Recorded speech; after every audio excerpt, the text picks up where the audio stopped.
So as have you noticed, I haven't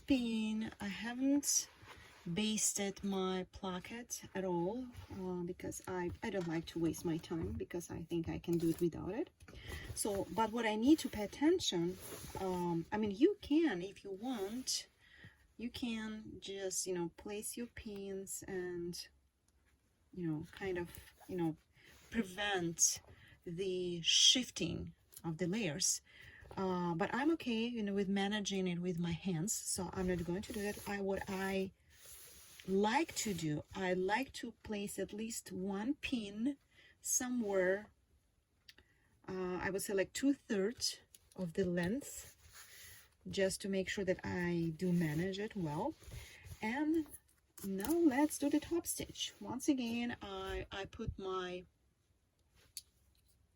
Gucci thread, both top thread and bobbin thread, and I'm going to use one of the lines as my guideline. So I do have this notch, see, I have this notch. So what I'm going to do, I'm going to pull, and if I look behind, my notch will catch like 2 lines. I have really tiny lines on this fabric. So what I'm going to do, I'm going to follow the line which my notch is sitting on, this line, and I hope I will do it perfectly. Okay, let me put the pocket away.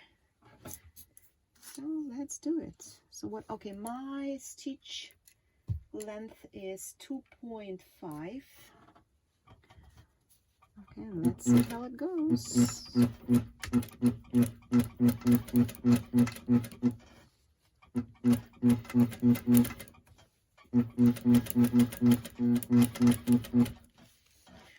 Why I don't like to put pins, because sometimes they create kind of bulkiness. So see, so it creates kind of wave. So once I approach the pin, like at least like a 1/2 inch, I can feel it. I can feel this bumpiness. I can feel the wave.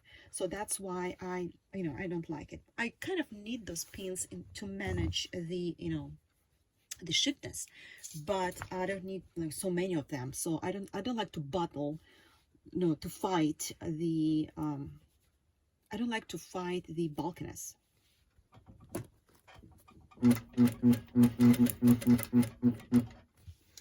You know, some machines does create some, you know, shiftness. They shift the layers.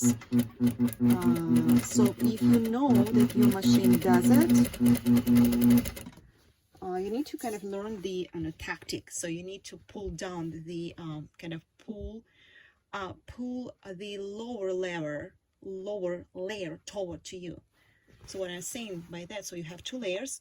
So when you're stitching, you have to kind of, you know, with my fingers, I'm kind of like shifting or pulling the lower layer, so it doesn't create that wave.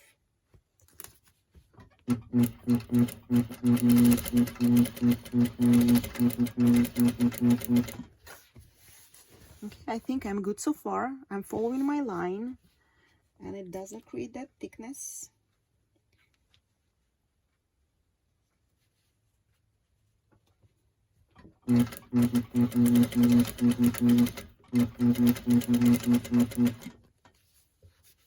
Yeah, I like the result.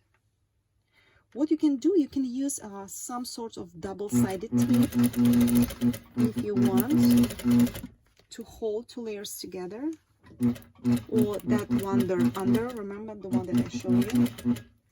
Oh, where's my slippers? Right there.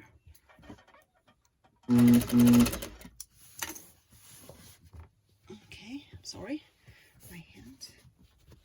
So, you know, looks good. I mean, it does, I mean, I can see a little bit, you know, stiffness, but if you look at my bottom layer, see, it's not at all. So once I press it with the iron, it will go away. So, but I do like the result. And as you can see, I followed my line really strictly, and it looks just perfect. You know what I'm thinking? I'm thinking about making a second line, but I don't know. Let me think. Oh, let me show you the wrong side. Let's see.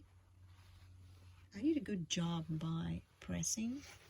this part first. So this is why it doesn't wave, it doesn't stretch. Just almost perfect, I would say. Almost. I can do better. I know myself. Okay, let's do the second part, the second side.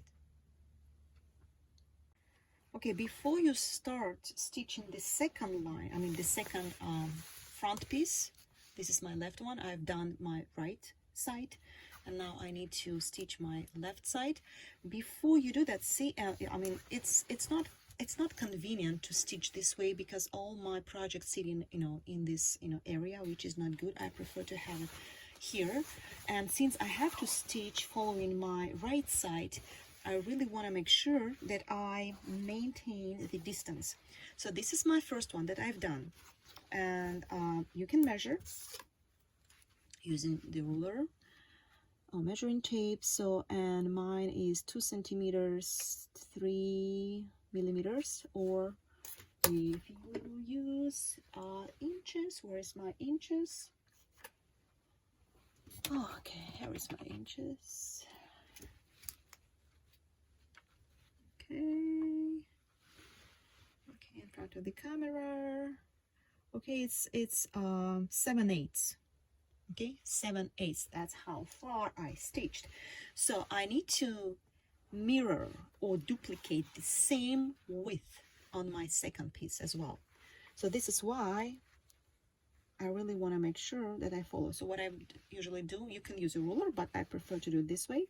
I place my, my first part over here, and then I just mark the line that I have to follow as a guideline. You can, you can even count these stitch lines to be perfect. It's kind of couture technique.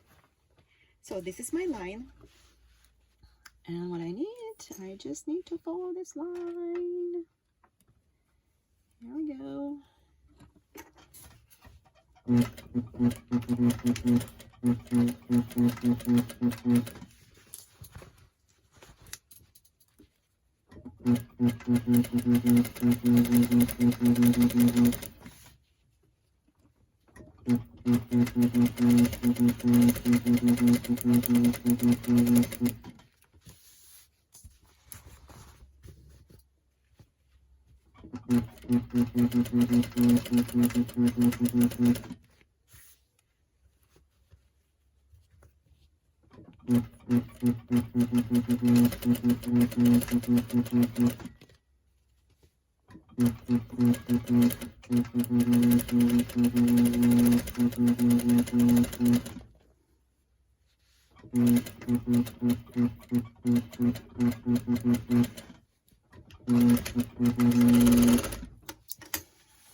Okay, just like 2 millimeters of, oops.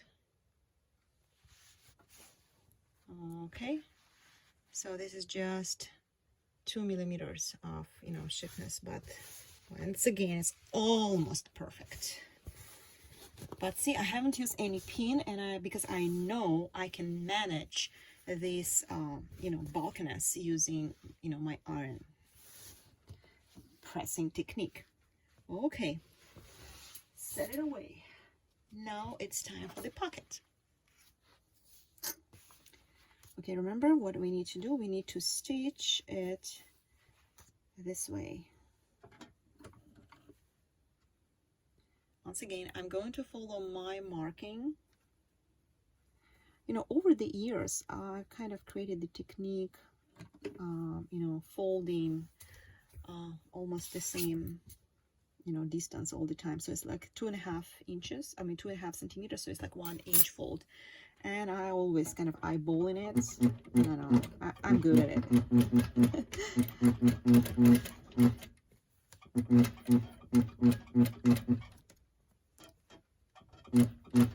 Once again, you can use a double-sided tape to secure the layers.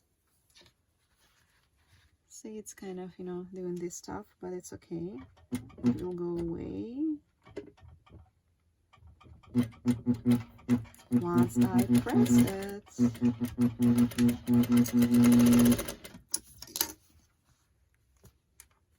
Okay, let's use this side. I want to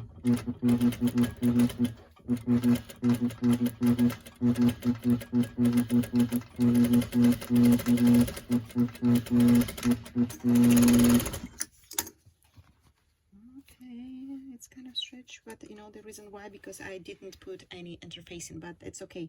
Once I press it, you will see the difference. So I press it, and as you can see, it looks flat. It looks nice. Over here a little backness, but I will press it more and it looks good. Okay, so here we go. This is my pocket.